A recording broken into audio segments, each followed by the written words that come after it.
anyone that's got a bit of a different name in the UK will know, like registers, it's always like when there's silence, you know it's you. And then she got to my name, she was like, and I was like, oh, it's Arabna. She was like, oh, what a beautiful name. I said, oh, thank you. And then she was like, Aurora, the rising of the dawn. And I was like, no. I was like, no, my name's, I was like, no, it's not. And she was like, yes, it is. I was like, no, it's not. She was like, yes, it is. Hi, everyone, and welcome to the Listen In podcast. My name's Arabna. My name is Anya. And my name's Boomy. Let's get into it. So today we are going to be talking about identity, which is a massive topic, but we are just going to address it from our point of view, our experiences, and we hope that you'll be able to share yours as well.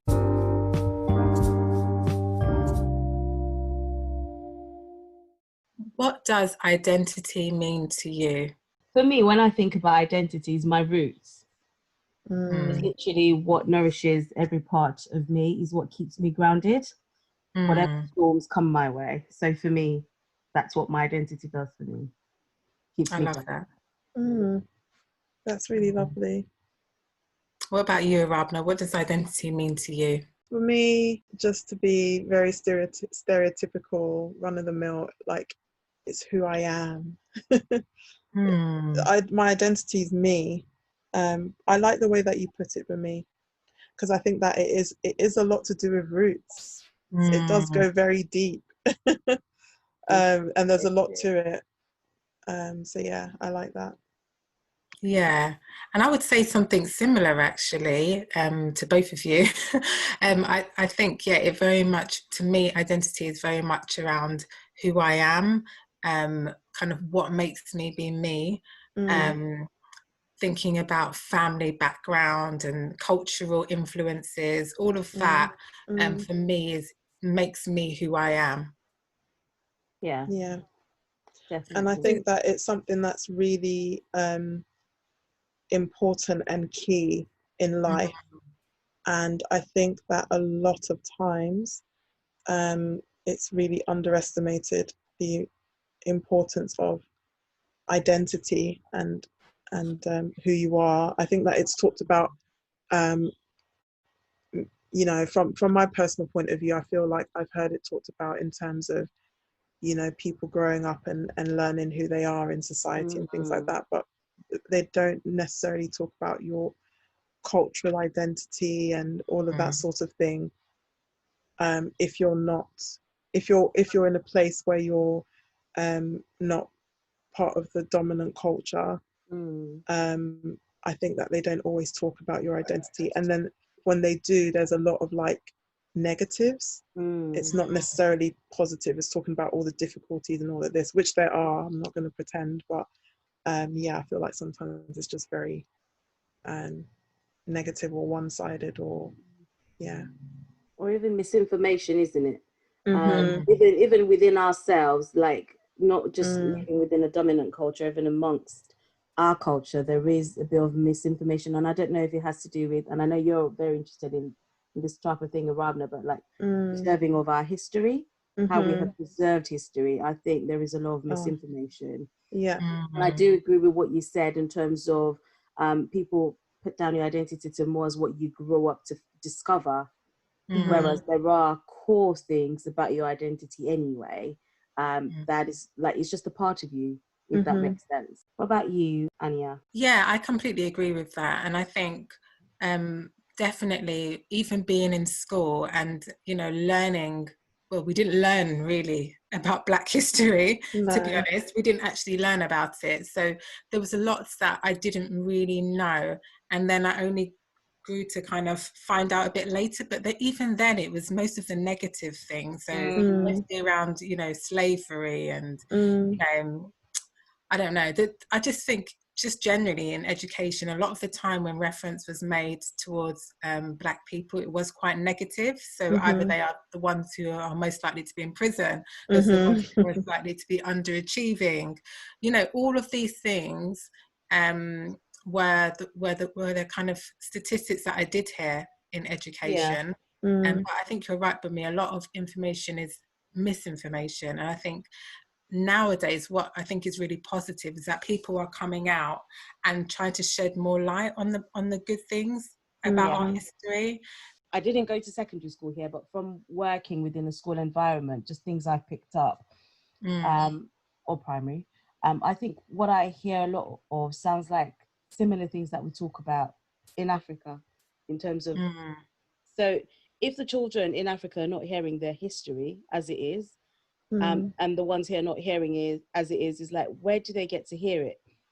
And I think sometimes it's the reason why, this is a bit like slightly off tangent, but why sometimes people many years later, after being through formal education, you'd watch a movie like 12 Years a Slave and you're angry about the history because you didn't think it was like that. You didn't think it was that intense, or you didn't realize, if that makes sense. I feel like if our history was told the way it should have been, probably hopefully a lot of healing will take place, and we'll see it for what it is rather than being angry about it, if that makes sense, because the healing will be hopefully at least getting some sort of moving on. But sorry, just to chip in, I remember you sent a video to me, Arabna, was Fuse in Ghana. Yeah. Like, I love I've that never video. heard it like that before, because you don't think about it that way. It's because of the way history is told, the history of Black people started with slavery.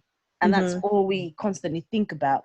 But there was life before that. So when Fuse said it, he said, you have to remember they took people from Africa, not slaves. Yeah, I love that video. And I think, it's such a big thing, this whole thing. But I think that we're kind of talking about collective identity at the moment, aren't we? And I think that for me, from my point of view, I feel like the way I understand it is that there was an interruption in our collective identity due to colonialism. And I think that part of the way that colonialism or anything like that, where one group is subjugating another group or trying to take over, what they do systematically is that they start to break down your culture, your language, your histories, all of these things. When you look into it, people weren't allowed to speak their language. They had to change their names.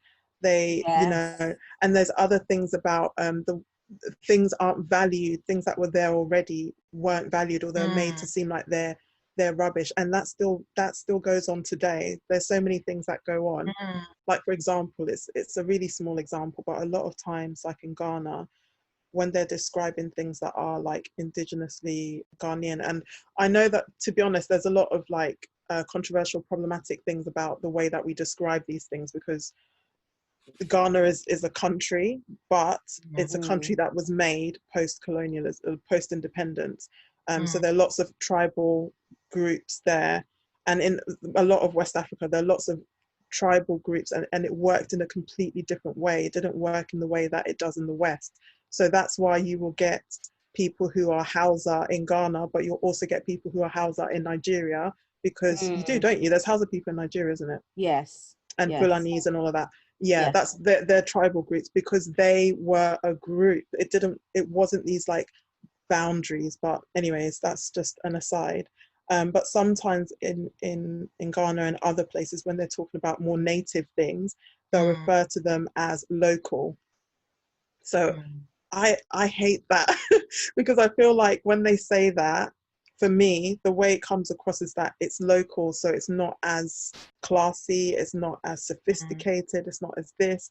So say, oh, this is our local this or our local that, but it's like, no, the local is important as well. The local has value.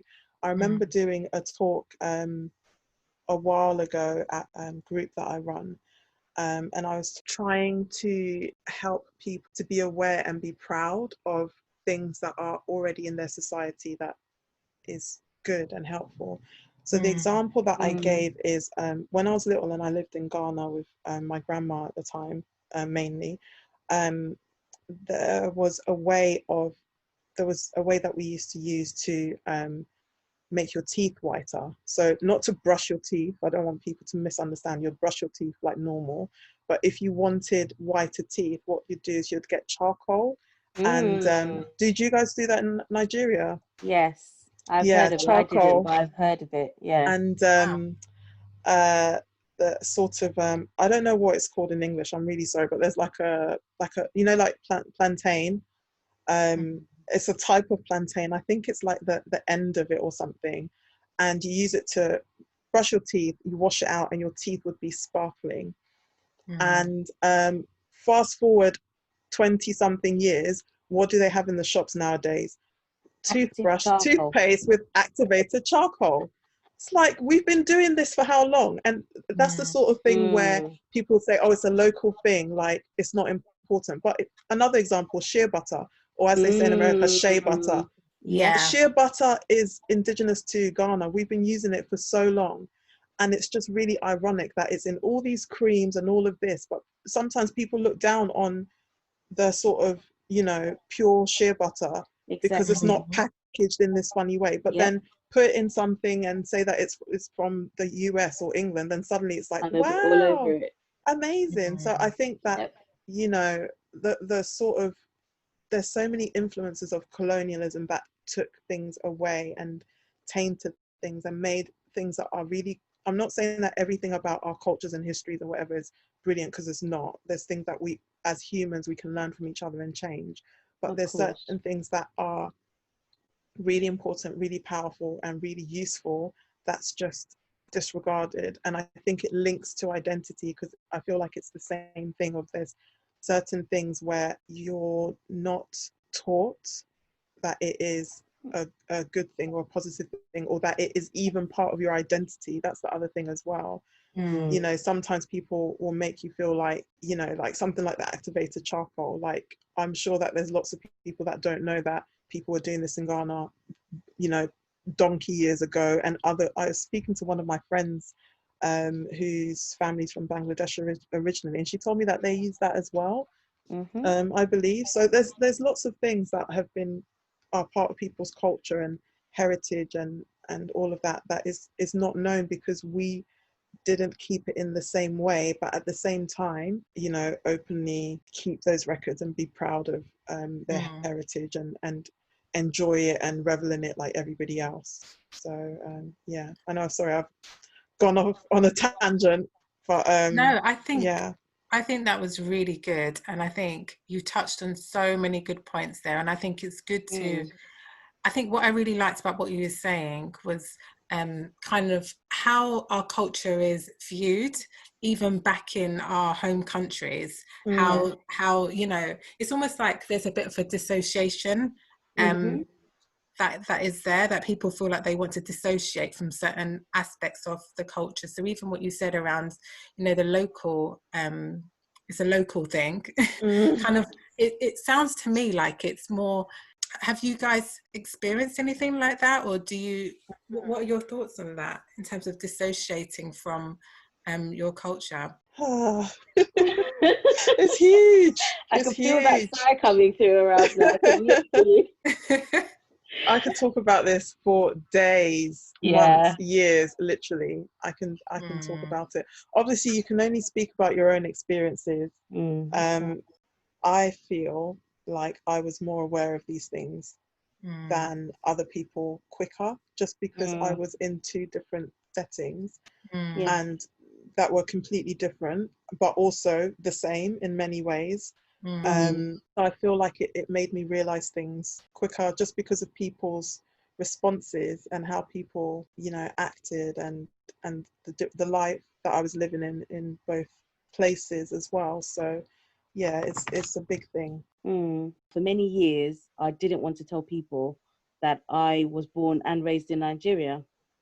Because even for, I mean, my friends, my intimate friends will know, but just like talking to other people in general, I'd avoid it. And it's just interesting that we have to hide those beautiful parts of ourselves just to fit in within a culture. But also, like even amongst ourselves, it avoids a conversation of people calling you a freshie. But you're all part of the same community, regardless of whether they were born here or they migrated, whatever it is. So that was a part of my, history really, that I just didn't want to tell people. There are times when I was a bit younger that I wasn't always proud to tell people I was Nigerian, just because of the bad rap that Nigeria gets in the media. I remember like one of the times that I really got angry was after watching the BBC, it was a documentary, Welcome to Lagos. It was like Welcome to Lagos. Oh, that irked me up so bad. I didn't see that. I did. Honestly, it was ridiculous. I sorry if I said BBC. I don't know if it was BBC or if it was Channel 4, one of the big fours, I think they called them, or big threes, can't think. But yeah, that really annoyed me because, I mean, if you know anything about Lagos, it's a beautiful, crazy, but beautiful place. Yeah. There is a lot about Lagos, but all they showed was the ghettos. I mean, come on. I was so angry, literally too angry. And I think I made a point of duty to correct the notion that some of my colleagues had at the time where I was working, because they watched that and they would just go, oh, baby, is it really like that? Oh my goodness, it's really bad. And I'm like, no, it's not. I mean, there is two sides to every coin. Even in the UK, I was at Waterloo the other day. Oh my goodness, disgusting. Just behind the train station, like literally nothing you've smelt in your life. And that's the UK, that's a developed country. So this kind of thing just irks me up when people watch a small part of people's history and make a whole conclusion about who they are and what they aren't. I think that's the issue with the media, because, you know, why just portray one aspect? Why not actually do proper research and really try and gather a full picture of the culture? You know, I think that to me sounds like there's a bit of an agenda trying to be pushed. Yeah, exactly. I couldn't agree more on it. It's really funny because I remember when I was younger and I used to like I'd live in Ghana for a bit and then I'd come back and stuff like that.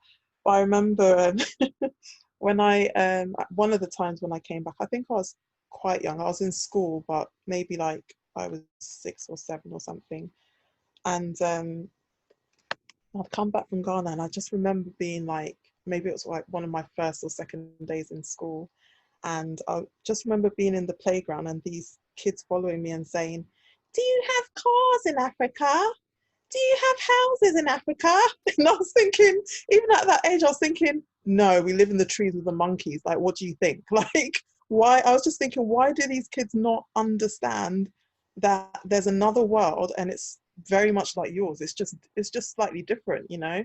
Because I'd come from Ghana, but I lived in a nice house. I lived in a big house. Like, it wasn't but obviously they had just had these images of Africa. And that's the other thing, like just calling everything Africa when there's more than 50 countries, you know, and then within those countries, there's different tribes.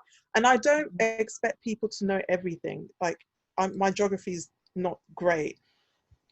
I can't name all the capitals of the world and stuff like that, but it's just assuming that, you know, everything is bad and everything is worse than you. And don't get me wrong, there's a lot of things that in a lot of African countries and in the world that are very difficult.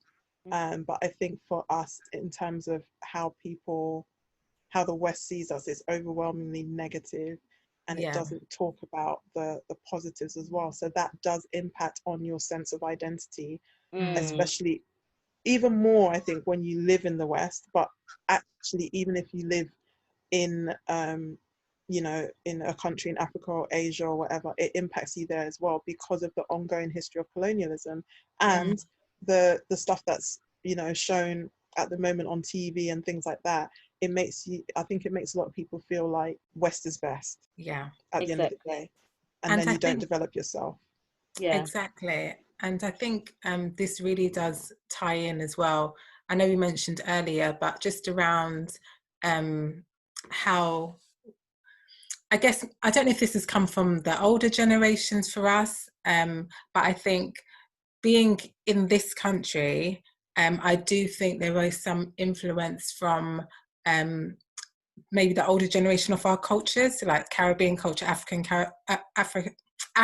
cultures, as well as other cultures, where because of the difficulty that they faced, around racism and discrimination, that they found a way of kind of coping through maybe not hiding, but just not necessarily bringing some aspects of that culture to the table in the work environment, which I then think impacts us as millennials in terms of, because let me give an example. So say, for example, like we mentioned in a previous episode, around wearing certain prints to work, like traditional dress to work. That is something that would not have been acceptable maybe back in our parents' and older generation days.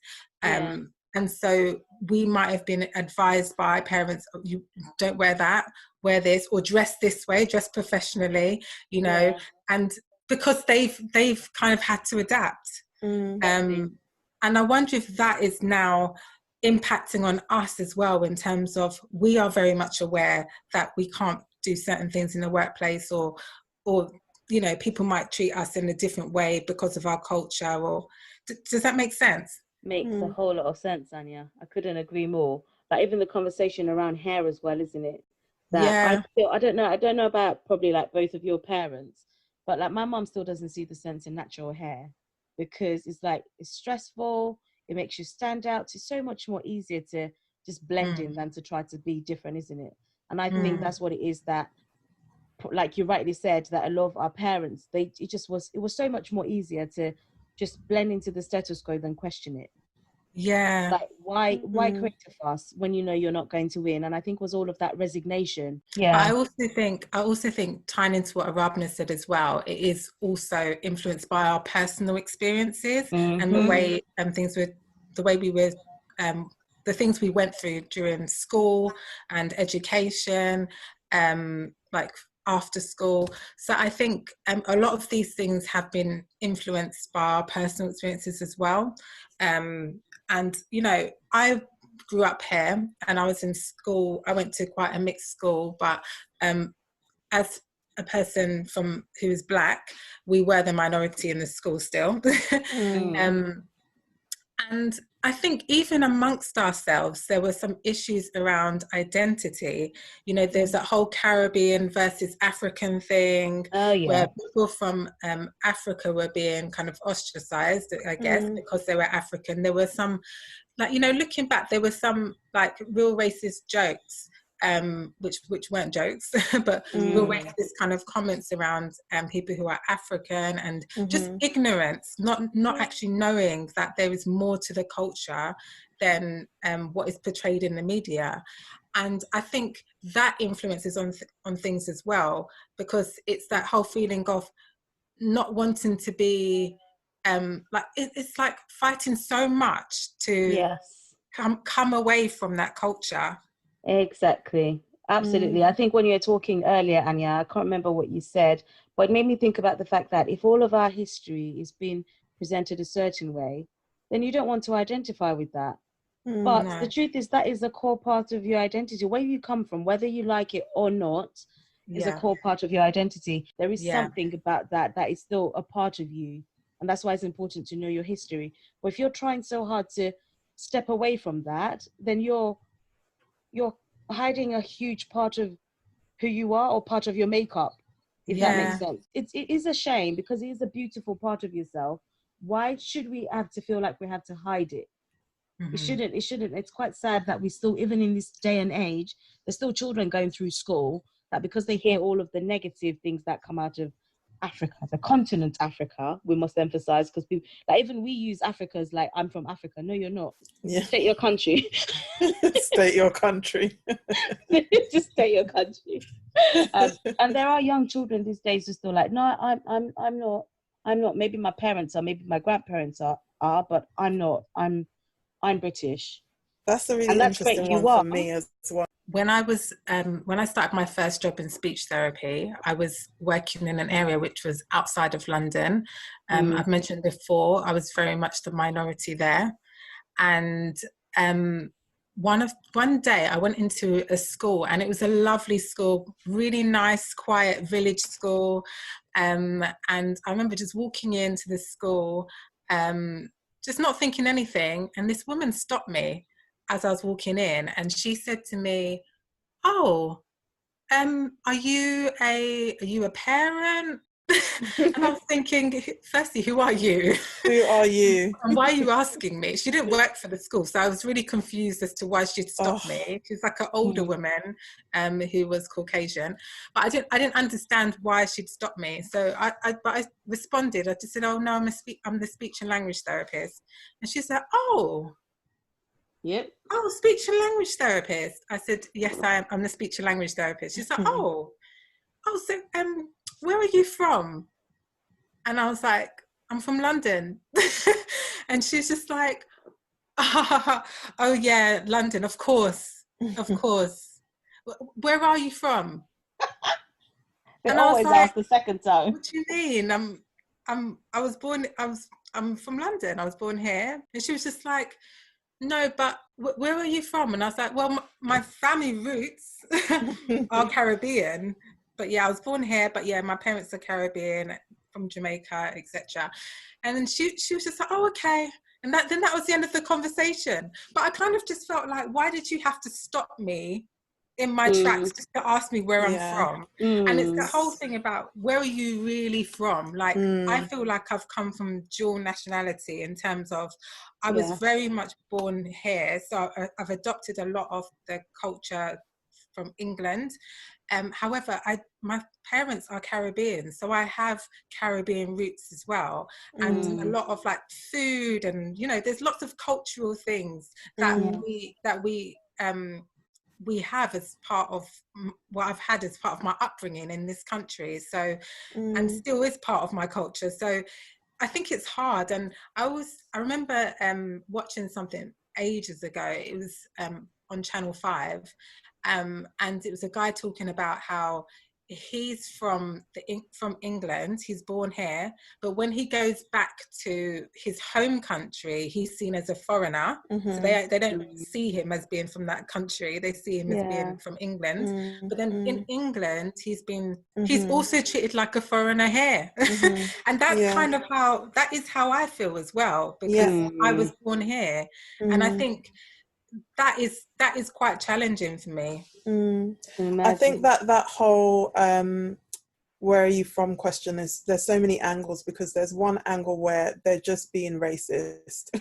So that lady was literally just saying that, you don't belong here, and because the fact that she stopped you in your tracks when she had no right to, like, and why did she do that? Was she stopping everybody else? Her intent behind that question of where are you from is, you're obviously not from here, you're obviously not one of us.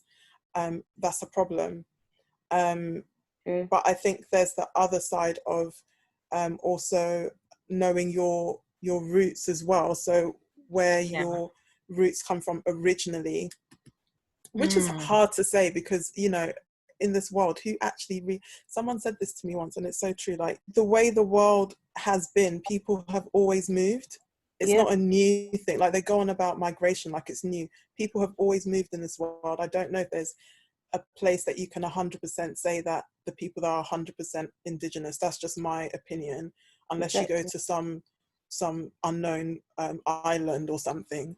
But that whole thing about being in the middle, that's like me. That's basically me. I think they call us like third culture kids or something like that. I can't remember the like proper sociological term, but it is really difficult when you grow up in a culture that is not your native culture, that doesn't necessarily accept you as a whole. So then you will, I mean, the acceptance thing, I'm going to put on the side for a minute. Let's just say you grow up in a country that's not where you're from originally, where your family's from originally. So the language might be different. For me, it's not necessarily different. English is one of the official languages of Ghana, but of course we have our other official languages as well.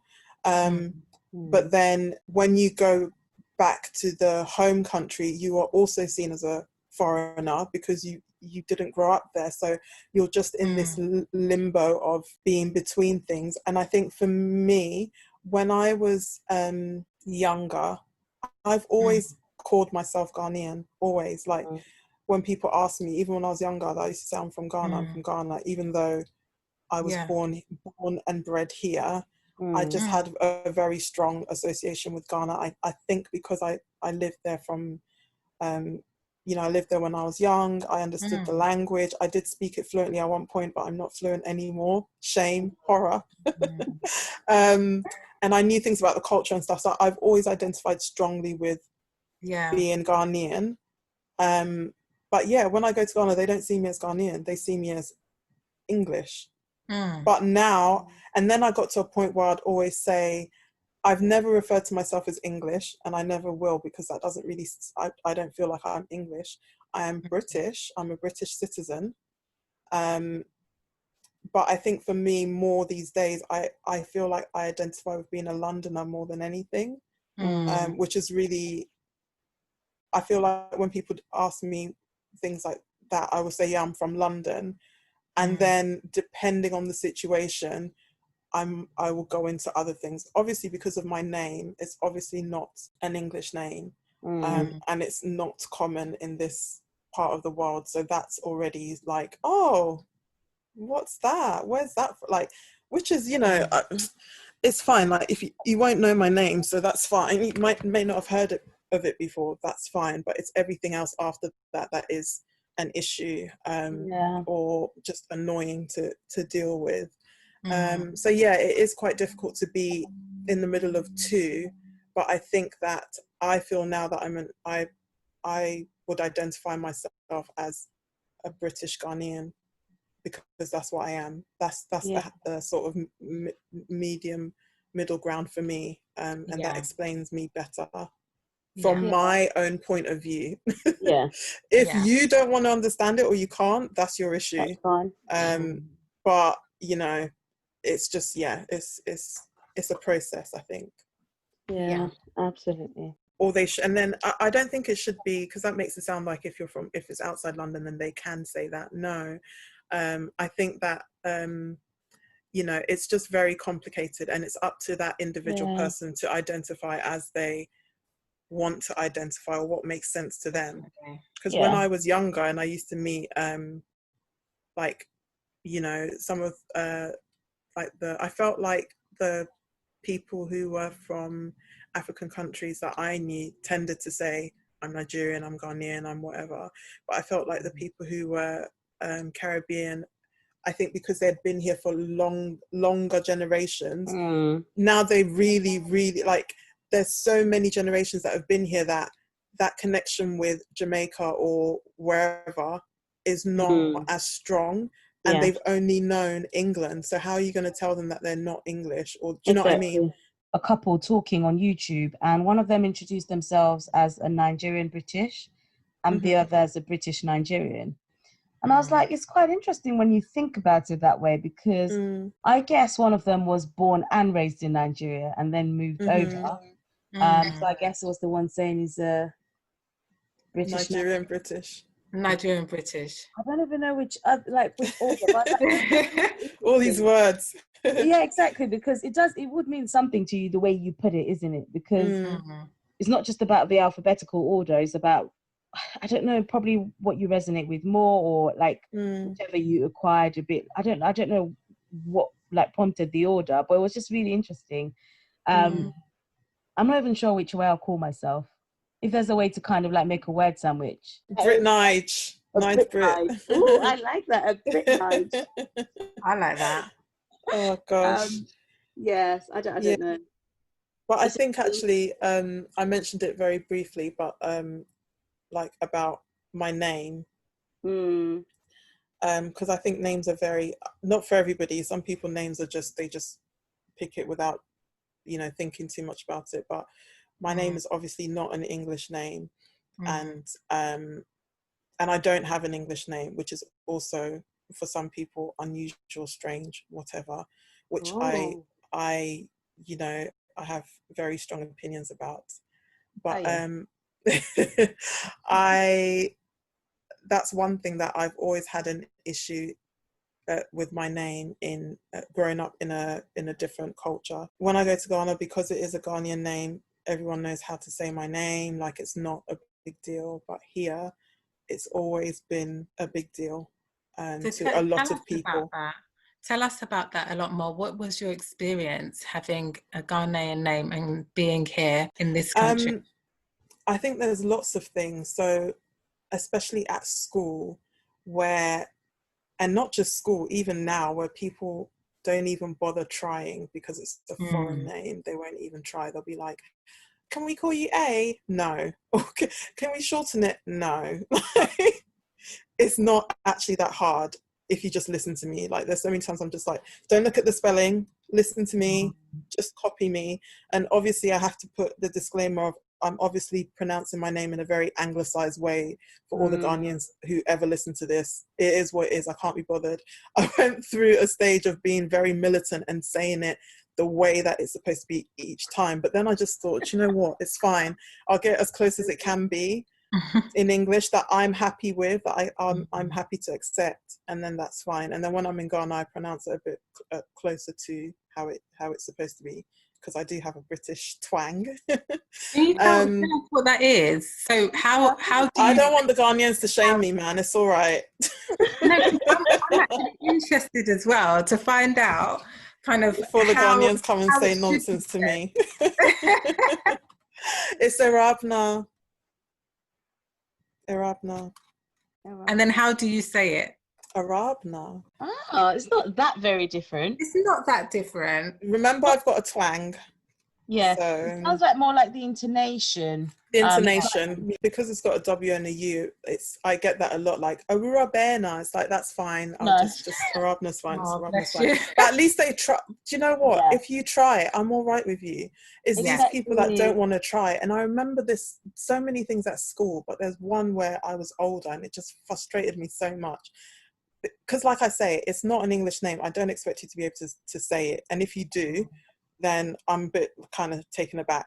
But at least have some respect for me as a person and learn my name, or try. And I don't think you should remember straight away, but just have a bit of respect. But I remember we had a like cover teacher, because our regular teacher wasn't around, and anyone that's got a bit of a different name in the UK will know, like registers, it's always like when there's silence, it's you.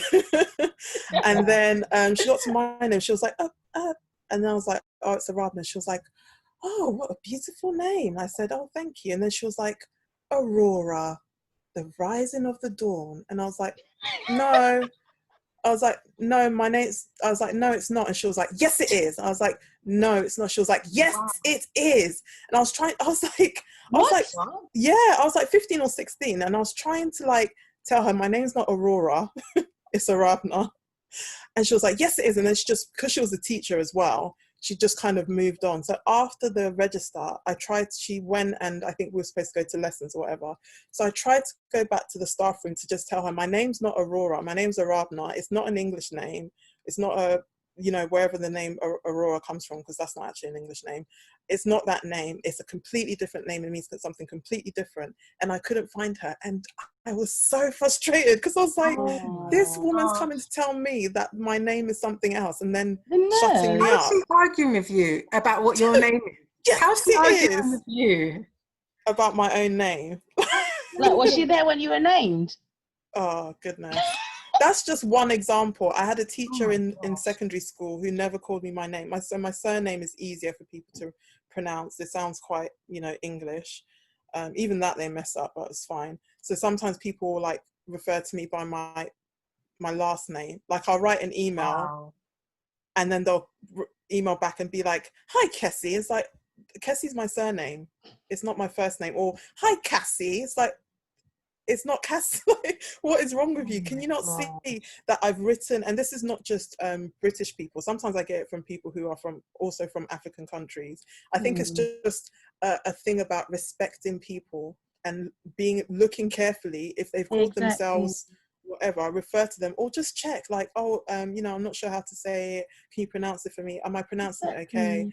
Nobody cares about that sort of stuff. It's when you try and shorten it or tell me it's something that it's not, or it even became a joke in school. Like, people just be like, there was one teacher that was calling me like Arabila, and all my classmates were like, why can't she get your name? All my classmates used to get so angry about it for me, but then I was just like, you know what, I can't be bothered, it is what it is now. But I think it's important because there's so many kids where they have a name that's not, you know, the popular name or well known or whatever. And I think it's important for them to be able to say their name as it is and not have it shortened or anglicized or anything like that, because that'd be great. It's just their name. The same way you want me to learn how to say Stephanie for an example. I know it's a very common name, but there's so many letters in that word, in that name. Exactly. It's a long name. For some people from some countries, they don't put letters together like that, so it's hard for them to say. Exactly. So let's just all have respect for each other and just learn somebody's name and not cop out. Exactly. And some languages, they don't have certain sounds, isn't it? That actually learning to say that name is a huge task. And challenge. So if they could make that effort, why can't you? And I think like your Rabna is the case of that. I don't expect people to just know how to say my name. I think that'd be unfair. Just like I wouldn't expect someone of a different heritage to expect me to just know how to say their name. It's unfair to me as well. But I make an effort. And like you said, I might just check and say, am I saying it correctly? Because I just don't want to say the anglicized version. I want to at least make an effort to say as correctly as possible. Because I think the truth is that we leave little footprints on people's hearts every time we meet them. Like we either like contribute to making this person or breaking them. Just messing with someone's name, which is a huge part of their identity, can we add, is I don't know, it can make or break a person. Because the more you hear it, you either like really just give up, or I don't know, it might make you feel some type of way about yourself. I remember Uzo, she's an actress in Orange is the New Black. I remember she was sharing her story of when she was young, and she went to her mum and said, oh, why didn't you call me something like Lucy or anything like that? And her mum, classic Igbo woman, she just went, they can learn to say Tchaikovsky, they can learn to say Uzo. Like, literally, it's a fair point, because you're like, what is Uzo? It's so short. He's not true. Yeah. You'd have a problem with saying that, but Tchaikovsky is not an issue. I've shared with you guys more recently, I've had a situation with my name as well. And I went to a health facility for blood tests, and I got there, and obviously, like, it was within COVID, so we all expected to wait outside. And suddenly I heard, the lady with the 10 o'clock appointment, or was it 10:30? I can't remember now. I was like, oh, I hope she's not talking about me. I really hope she's not talking about me. It might be important to say that I don't like needles, so I didn't respond the way I would have on unusual. But anyway, I was like, let's go forward and see if she's talking about me. She was like, sorry, I can't say your name. I was like, you could have at least tried. She's like, no, sorry, can't say it. Because obviously I know that I'm more mindful of the fact that there are people who might be dyslexic, so it might not be easy for them to read. But I also know that people who are dyslexic would either like hands off and say that, look, I'm dyslexic, or at least be more polite than just, no, can't, I'm not making an effort. And then she's like, oh, is there another way to say it? I was like, my other name's Boomy. She's like, oh, we didn't know that. And I was like, that's fine, but at least you could have tried. Let me see you struggling, and then I step in and help you. That's what I've seen people do. They make an effort, but you weren't even willing to try. And in the end, like, I made a complaint. They didn't even respond to it the way that I expected. So I'm taking it further. But I just stopped, because it's so interesting that I was in the back of a conversation. So obviously I moved for work to this area. So I'm outside London now. And one of my colleagues were having a chat about being BAME, because there's just two of us on our team. And she was like, have you experienced anything like overtly racist in the area, or like overt discrimination in the area? I was like, no, not really. And then this happened literally after. It's so funny. So I went back to her. I was like, I take it all back. I've experienced it now. And it's just, it is painful. Yeah. To be honest with you, I'd literally exited that situation. The reason why I complained is because there was another lady who was white who was there, and I was at the bus stop because I was super disorientated. I was supposed to be calling the Uber, but somehow I walked to the bus stop, because that's what blood tests do to me. Anyway, she found me and she came. She's like, you shouldn't let her get away with that. That was really disrespectful. And for me, I was like, yeah, that happened. How did I forget that? And I think for me, that was really important, because it's about also more people standing up against that sort of thing. Just like we talk about racism, you can't say that you're not racist, but then like we need you to be anti-racist. You don't need you to just not be racist. And it's the same way, like we should be less tolerant of discrimination. If you see someone experiencing it, call it out for what it is. Don't just sit on the fence and say, well, it's not my business, I'm not going to get involved. It's important, because sometimes some people, because they're quite good at just letting things happen to them, they don't see it for what it is. On a normal day, I would have seen that for exactly what it was, but like I said, there was something else more pressing on my mind. But it was that lady who actually made me realize that, wait, that should not be acceptable. Not in this day and age, and not in a multicultural society like England. It should not be acceptable. Whether, I know that London is probably more multicultural than other parts, but I'm seeing lots and lots of people from BAME origin in this area. And I can imagine if it's happening to me, an adult, it's probably happening to children in schools. And I think sad. Definitely. And I think it's so good for me that you actually spoke up and you challenged it at the time as well. Because I think that's not an easy situation. And I can imagine just the feeling that you get from just someone not even trying, not even making an effort. Because we mentioned how these things are all linked to our identity. So how we feel as a person, what makes us who we are, and for someone not to even try to say your name, I can just imagine how hard that must have felt. But I think it's so good that you actually spoke up, because a lot of people, don't and carry that kind of resentment around. But I think it's so good that you actually spoke up about it and then took it further to complain, to write a formal complaint. And I think you're right. If more people did that, if more of us did that, and challenge people on the spot, I think we'd start to see things a bit different. I think it's also like, it's just like you were saying, it's basic respect, whether you're in a multicultural society or not. It's just basic respect to call somebody their name. And if you don't know how to pronounce it, ask them. Because I'm sure she said the 10 o'clock appointment and you went up and she said, I'm really sorry. I wasn't sure how to say your name, so I didn't want to make a mistake. Can you tell me how to say your name? Exactly. I'm sure that you wouldn't have, it would be like, oh, don't worry, it's fine. Like, just say this, or this is how you say it, or you can call me Bumi, or whatever. But it's the fact that she flat out, it's not just she didn't even try. She didn't try. And then she flat out refused. Refused to try. Exactly. It's just so many levels of disrespect. Pounding on all this disrespect, which maybe she doesn't realize, but she needs to realize that actually this is not acceptable. That's like somebody, if your name's Lucy, I'm purposely calling you like something else, or I'm just going to call you Y because I can't be bothered to this. Or I've had a situation like that. It was I think it was a customer service call. I think I was booking a flight or something. I spelt out my name, and I spelt it, the way you do A for Alpha, B for Bravo. Yeah, I do that. I spelt it out that way, and this person still insisted on calling me Zumi. I was like, where in all of that? Where's the Z? Oh, God. Honestly, it is tiring sometimes. It is really tiring. When I spell my name now, I don't even just go, my name's Bumi. I literally just start with B for Bravo. Yeah, me too. W for this. Get straight to it. Yeah. I'm not down for this today. And it is quite sad. It is. Oh, gosh. Yeah. So what would you say are your take-home messages for anyone listening who wasn't aware of these things, or someone who is of BAME origin who is going through these things? What would you say are your take-home messages from today's topic?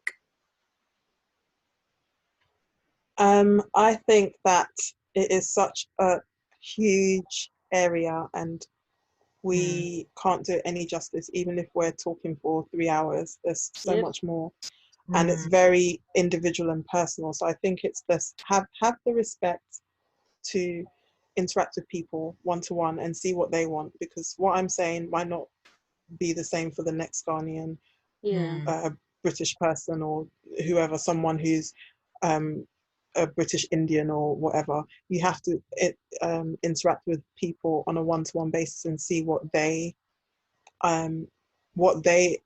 what they say their identity is and go from there.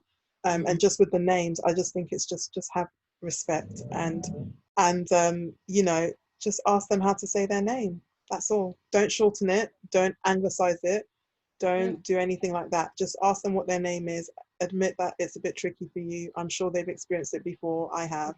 I don't hold anything against you if you can't say my name. I have an issue if you just don't try or flat out refuse or tell me that my name's Aurora when it's not, you know? Yeah, definitely.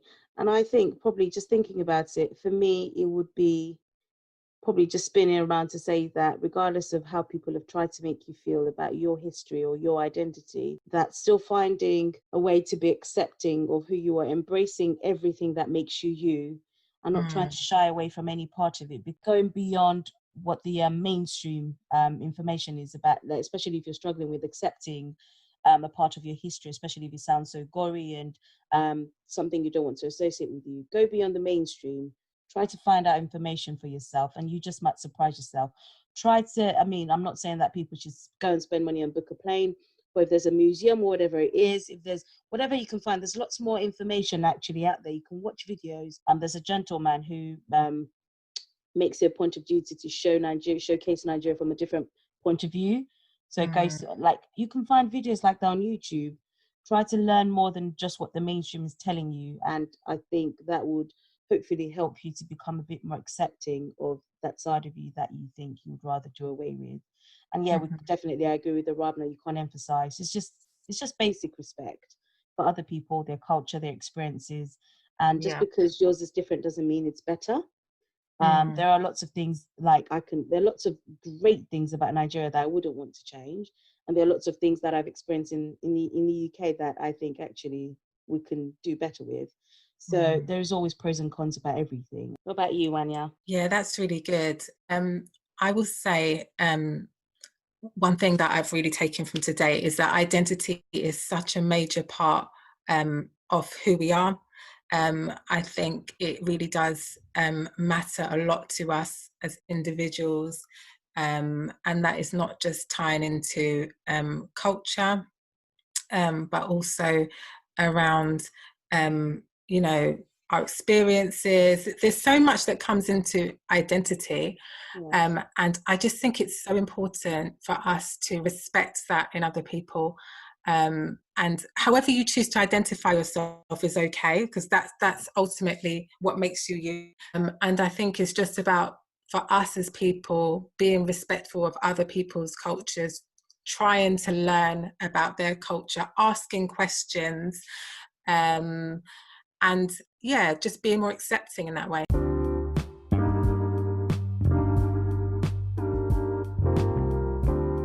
On today's episode, we talked about identity, what it means to us, obviously how we describe ourselves to other people, our names, as well as our dual nationality, because we all have dual nationality, and we talked about that, and we definitely left you some tips. Please feel free to share your experiences with us, and please do remember to subscribe to our channels, like and share our podcast.